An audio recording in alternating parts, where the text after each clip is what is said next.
Queens need blood. What are some red flags when looking at studs? Oh, those are easy. Those are easy. Let me make sure my boy's not in high grass. Okay, so look, let me show you. I didn't mean for him to have grass that high. Okay, but you just got to realize he's a pocket too. But if you see grass going up to like halfway of the dog's leg, yeah, that's a red flag. If you never see the dog standing, yeah, that's a red flag. If you never see a video of the dog, yeah, that's a red flag. Let me think here.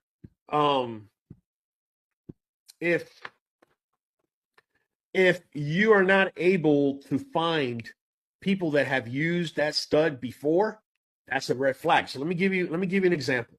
This boy right here, his name is Blueberry. He's not even a year old. He's my boy. I bought him. I did not produce him. Okay, right? So right then and there, right? This breeder right here is letting you know we're going to be doing things completely transparent. In this community, the way it normally works is, this is my boy Blueberry and I produced him, even though I didn't. And what they do is they try to steal the clout from the person that actually produced the dog. You see where I'm coming from, right? In addition, you won't find people that actually were studded by this pup. Why is it that you wouldn't find people that are actually studded by this pup? Because that breeder has done such bad business that those people that actually were studded from his stud, his or her stud, he has blocked them so that they don't ruin his little scam that he's got going on. Right? You're asking for red flags, so I'm giving you red flags.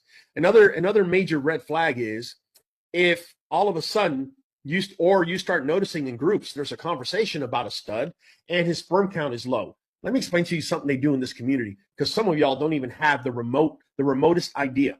What'll happen is the dog died 3 months ago, right? They'll keep advertising it like the dog is alive because they got frozen straws.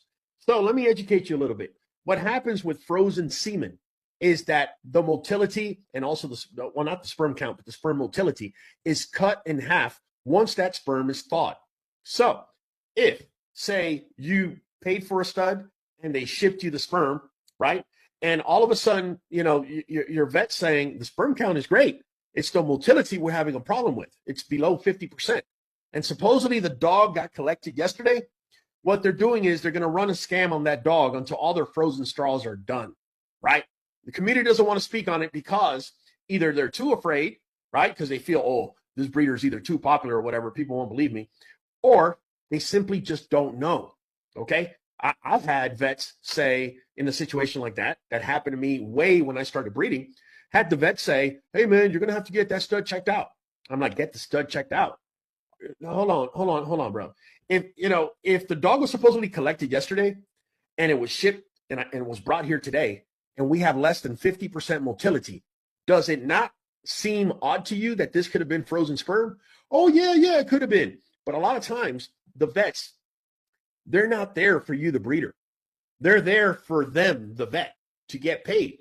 Regardless what's happening with that sperm, regardless, their mindset is, oh, we're charging you for this TCI or for this surgical insemination, whatever the number is, and then I got to get home for dinner and I got to get out of here. Giving you adequate information is not a priority.